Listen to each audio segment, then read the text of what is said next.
Hello, and welcome to this month's edition of the Enabling Greatness podcast. I'm your host, John, and this month we'll be talking to Lauren Waldman. Lauren is founder of Learning Pirate. She's a revolutionary in the field of organizational learning and development. With nearly 20 years of experience in learning and development, complemented by qualifications in neuroscience, Lauren is driving the evolution of the way individuals and organizations around the world approach learning. Within this podcast, we really look at how we learn, how we use that as an organization, but also how we need to evolve in order to really think about the brain. Hi, Lauren. Welcome to the Enabling Greatness podcast. Hey, John. It's great to be here. Wonderful stuff. So for our viewers, could you give them a bit of an insight into who you are, what you do, and how you do it? Yeah, absolutely. Well, hi, everyone. For those who don't know me, my name is Lauren Waldman, and I am the founder of an amazing company called Learning Pirate. So some people out there know me as just the Learning Pirate, and that's a whole other story. But I am a scientific instructional designer. So I've been in the field of learning for about 20 years and integrated into neuroscience and how the brain learns about 5 years ago. Incredible stuff. Now, from knowing what you do, I really love the work that you do and how for centuries, we've really learned the same way, but there's really been little thought as to really how the brain actually works. And I know this is something that you pay particular attention to, but really, why is this so important?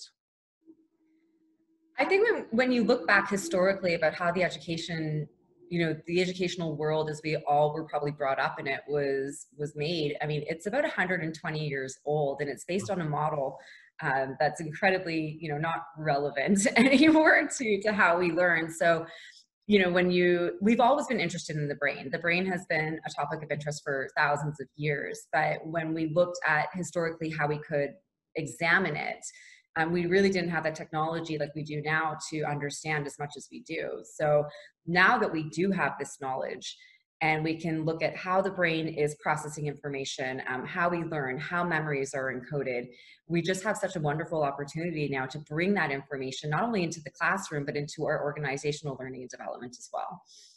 Amazing. Just so insightful. So from all that, where do we start? That is such a loaded question. I think the best place to start is sort of with ourselves. And I know that sounds a little bit cheesy, if you will, but I don't think any of us have ever sort of taken the time to ask ourselves, did anyone ever teach you how to learn? Yeah. Okay, so if no one ever taught us how to learn, then to your point, where do we start? Well, a great place to start is just really understanding the foundations, a little bit about the fundamentals about the brain and us and our operating systems. And how is that taking in information? And you don't have to do like a degree, you don't have to do a PhD to get sort of that foundational knowledge. But when you understand things like cognitive load, for example, and working memory, how much can the brain really take in at one given time before it gets exhausted? Or what is working memory and why is it so important to the learning process, to the encoding of memory process? When you know small things like that, it changes the way that you approach your learning, but it also changes the way that we design learning. So that's why I'm hoping the trend as we move forward is going to be bring the brain back into learning and bring the scientific process of learning into design. Wow. Incredible stuff. Just so fascinating. And, I really love that point of we were never really taught how to learn. And it's such a basic thing. It was an assumption that has been taking place for centuries. And it's really something that we really need to focus on. So when we think about it, so what skills should we be really learning to enhance our abilities to learn, really? So it's interesting for me. I experiment on myself all the time. I mean, I do tons of research. I get the privilege of working with a lot of academics and scientists, and I love to, as a translator to their research, it's important for me to also experiment with the research myself. And one really strong point is that I recognized was that area about focus. Now, just like no one really ever taught us how to learn, no one ever really sat us down and taught us how to focus either. And I think we've all had an experience from a young age where, you remember a parent or a teacher or someone just say like, pay attention, like, why aren't you listening? And like, I don't know how to do that. But when you're able to sort of harmonize with your brain function and recognize the fact that, well, we can only hold attention and focus for a very certain amount of time. And when we know what that time is, then we can start learning and building content based on that. So harnessing and learning the skills of focus and how we're directing our attention, to me, is one of the most valuable human skills that we can learn to help us, move forward in not only our learning, but in our everyday lives. Because these are really fundamental human skills. Yes, it has to do with learning. Yes, it has to do with the process of the brain, but this is like pages of the operating manual of us. Yeah. And it's pretty cool. Amazing stuff. And, when we're really talking about those things of focus, focus and learning, and from young ages, we've really been told that we're supposed to know these things, that we should be doing them, but we're never really given the facts, the processes, how to do these effectively. And that's really been the separation between people being classed as intelligent and people being classed as, well, dumb in some ways. Right. And it's just a real shame that we couldn't have had such things as these. And especially when we think about organizations, this is so relevant, not only in terms of academia, but also in terms of organizations. And where have you seen this kind of look at focus and, learning for organizations? Have you seen any good examples happening?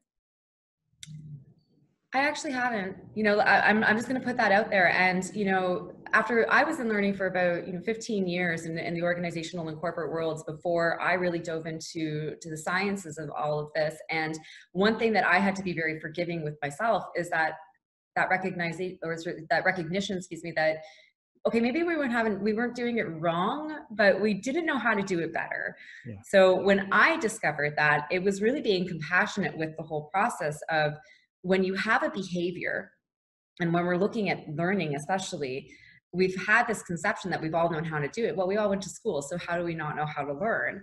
But that same behavior and those same methodologies and practices, we grew up and we took them into our organizational environments. Yeah. So if you go into your learning teams and ask them, again, that one simple question, did anyone ever teach you how to learn? Do you know what it takes to encode a memory so that we know that learning has happened? Well, the answer is going to be no most of the time. But then it gets even more complicated, if you will, because then when you're looking at designing for not just engagement, which we've done for many years, but we're designing basically in order to encode memories into people's brains so that they can perform a new skill or behavior, et cetera, et cetera. So organizations aren't quite there yet, but then again, there aren't as many translators and designers like myself out there in the world to help navigate organizations. So I guess find someone like me, find the other unicorn translators, and upskill. That's the best thing that the organizations can do, is to upskill their people internally so that they can serve their learners as best they can. Yeah, I think that's such a great point, especially when we think about that upskilling. Quite often we think technology first, but when it comes to our brain, that's our most valuable bit of human tech, really.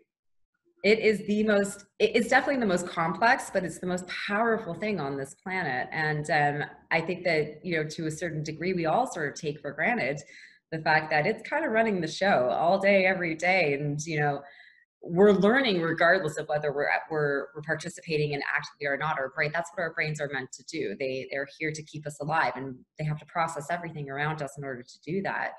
But I think, when we level set expectations on that process against, for when we're looking at organizations around the expectations that organizations have for people to perform, I think that's where there's been a real big disconnect in the organizational world. Is we have, initiatives, of course, we have metrics that we need to meet. We've got sales targets, and we send people off to an 8-hour day of training or a conference, or we set them down for some e-learning, and the expectation is, okay, you did that, so you must know all of it now. But that's not realistic as far as the human process of learning. So for organizations to slow down a little bit and to really understand that process of learning versus performing. Performing is very short term. Learning is for the long term. So how do we move forward and evolve our learning practices, whether that's in an organization, in schools, so that we level set the expectations of what people can do and how fast they can do it? Yeah, incredible stuff. Really, really incredible. Thank you so much for really bringing to light something that we don't often think about, but we need to think about. Isn't that funny? We don't think about our brains, but yeah. We don't. It's one of those things that just kind of goes on autopilot. But should people be inspired, which I'm sure they will be by this conversation, how can they get in contact with you? How can they learn more? Inspiration is one thing. If nothing else, be curious. Be curious about the thing that's running you, and creating all of your behaviors and allowing you to move your fingers and smile and do all the things. If you do want to get in touch with me, I try to be as active as I can on LinkedIn. I'm always curious to know what everybody else is curious about with their brains and learning and memory. That feeds what I do. Or they can check out what's going on Learning Pirate on the website. So that's just learningpirate.com. Wonderful. Incredible stuff. Lauren, thank you so much for being part of Enabling Greatness. Absolute pleasure, John. Thank you.